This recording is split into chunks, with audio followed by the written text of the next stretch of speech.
Okay, now that we have the tension all set, I can already tell that I'm going to have a couple of issues with the few ends here. They're only twisted up here. So what I am going to do is I am going to take a little bit of this excess that I had. Remember, I had that excess. I'm actually going to tie them separately to my loom, or to my bar, so that I don't have, whoops, that was too short.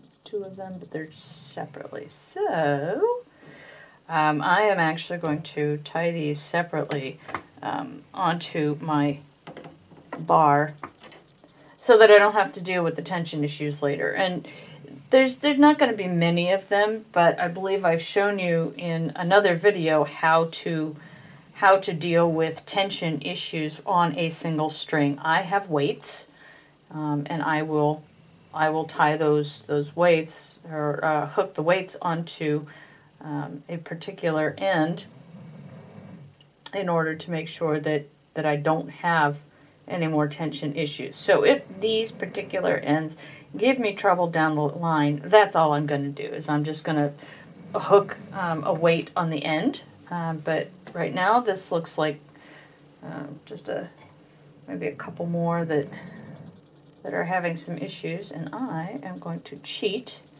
and tie them onto this. Right? Okay, so that can go there. That can go there.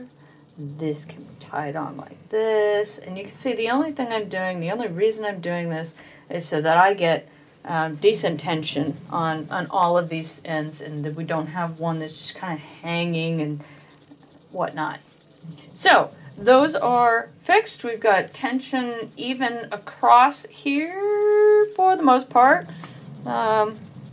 Little bit that I can manipulate through to get this corner a little bit even. Yep, there we go. Okay, so I have a confession to make. I said that I was going to renumber my treadles to take care of the issue, so I didn't have to use the outside treadles. I could just use the ones in the center. Instead of doing that, I actually renumbered my pattern instead. So I don't know if you can see that, but it's going, it starts at 3 rather than 1. 2 and 11 are my plain weave bits. So I just simply renumbered my pattern. That pattern is the entire pattern. It is a very long pattern, but this pattern is every single treadle that I need to hit. We're starting up here, going to here, then I'm going from here all the way across here, and then I'm going to the next set. So I've got 4 rows of every single throw that I need to make. Now, you'll notice that I've got some throws that are exactly the same all the way across. This particular pattern utilizes tabby throws, meaning plain weave throws, after every single pattern throw. So I will throw a pattern, and then I'll hit a tabby treadle so that I get half of them up, and I'll throw it back. Then I'll do the exact same pattern, throw it. I'll do the other tabby, and I'll throw the shuttle. The pattern we are doing, as a reminder, is the Turned Tacketay Towels by Mary Barrett, and I found it on weavingtoday.com. You can download the pattern. I don't remember exactly how much it costs, but it'll be probably less than $10. I want to say it was probably $5, something like that. This is for 8 shafts. I have 800 ends of a light color and a dark color. I don't care what color you use. You use whatever colors you happen to like. I happen to have the light and the dark blue because it matches fairly closely with the 20/2 yarn that I am using for the weft. Should be great. This is a warp. This is not an even pattern. It is a warp-faced pattern. So most of the time you're not going to see the weft at all. So right now what we're going to do is we're going to spread the warp because you don't want these big gaps. You want it to be nice and even across. So we're going to do this using tabby, and this is a great way to see if you have any issues. Now, as a reminder, when you're done threading and manipulating everything through your reed, you need to make sure that you hook your heddle rods back up, because if you don't hook your heddle rods back up, you're going to have some issues. It's going to dip, it's going to move back and forth, things like that. So the only thing we're doing here is throwing a basic yarn. I'm just using a 3/2 scrap yarn. I am not going to beat yet. I'm going to do the other tabby, and I'm going to throw it back. Then I'm going to beat. And I'm going to beat it pretty hard, okay? You can see how that evened out really nicely. I'm going to do this one more time just to be on the safe side. The other thing this is going to do is it's going to tell me if I have any yarns that are crossed. So look between, make sure that you've got a clean shed here, and then beat it down again. I think you can probably notice that we're fairly even across here, and that's what you're looking for. You want to be fairly even all the way across. I could do this a couple more times, but I have a different way to make sure that I am completely and utterly even going across. I have metal bits. So instead of, and these are very similar to the ones that you would use for your heddle holders. I have a number of them because I had made a loom a while ago, and I used these as the heddle holders, and I took the loom apart because I needed bits and pieces and I was no longer using the loom, so now I use this. I am going to open the same shed that I used for the last throw, and I'm just going to put this all the way through, and I'm going to bring it down straight and solid. Okay. I'm done with this. I don't need this anymore.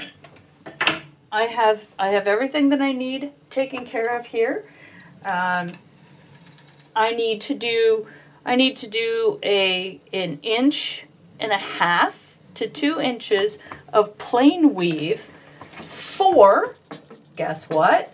I want to make sure that I've got something that I can actually roll up and use for the hems. So I am going to use my 20/2 yarn. I'm going to leave a tail here. I'm going to beat it down, and you know that it's even because it is along this bit right here. I'm going to use the other one, throw it across. The only issue here is that you want to make sure that you're not going to wrap your yarn around this. Now I threw this across, but I have this tail here, so I'm going to tuck this tail back in through that same weft. Sorry, the same opening. And notice I'm just going back and forth, and it looks like I am not catching this particular yarn. Oh, that could be why. Look at that. I am manipulating it over. So we're going to come back. Oops. Did that, didn't I? We're going to come back around. There we go. I want to make sure that this gets caught every time. So on this particular pattern, there is no actual plain weave. There's going to be a few issues. We've got 2 coming up here, 2 coming up there. So I very deliberately am making sure that I catch that for my plain weave. Okay. You just want to make sure that everything gets trapped the way it's supposed to. There we go. Now we're trapped. Okay. And as I said, all I'm doing is a plain weave with treadles 2 and 11. I like to use the end treadles rather than 2 in a row because that when I'm doing a big pattern like this, I know that if the shuttle is on this side and I'm throwing it this direction, I use the treadle on this side for the plain weave. If, on the other hand, for the plain weave, I'm throwing it in this direction, I use the treadle on this side. There is no right or wrong way. That just happens to be the way I do it. So even if the pattern ends up telling me to use treadles 1 and 2 for plain weave, I will actually manipulate everything, shift everything over, and I will use treadles 1 and 10 or 1 and 12 or something like that. Okay. So, as I said, the only thing I'm doing here is I'm making a hem. And I always keep a trusty measuring tape to see where I'm at. And I've got, I'll do a couple more so we'll have a good solid 2 inches for the hem here. So...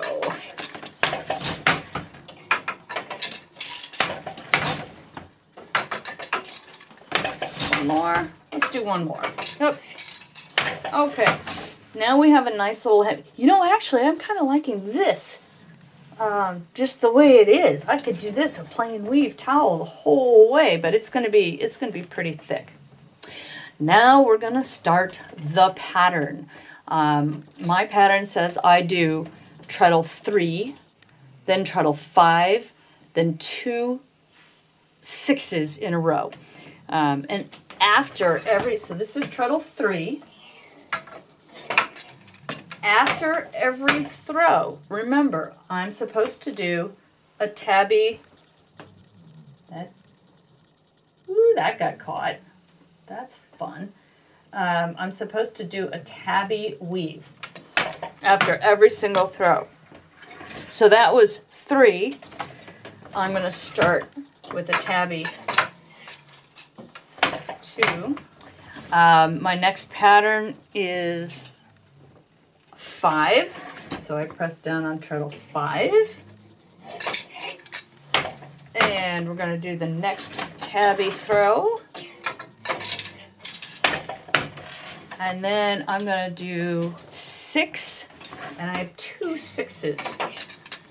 But I've got a 6 and a tabby. And then I do a 6 and another tabby, and you can already see the pattern starting to come out. This is going to be absolutely gorgeous. Now, I am stopping here, and I'm going to actually move forward. This is the sweet spot for weaving, right in the middle, because you're not going to have too big of a thread, a shed here. And I don't know if you can tell, as I'm pushing down, the threads are starting to lift a little bit off of the loom, or off of the shuttle race. Words are hard sometimes, off of the shuttle race. So that's telling me right there that I need to move this forward. So I am going to, remember, I have a brake pedal that I can tap on to release, but I can guarantee that that's going to probably release it more than I wanted. Oh, well, maybe not. It didn't release it too much more than I wanted, but I'm going to reach back here and release it just a little bit more. Okay. I'm going to pull that back up. We still want a pretty decent tension here, right? Okay. So that was 6 and 6, right? So I am actually going to come up and I am going to, guess what? Mark them off. I've done 6 and 6. Now I'm ready for the next one, which is 7 and then 9 and then 10. As you can see, this is all I'm doing. Now we are weaving, everyone. This is so exciting. We are weaving.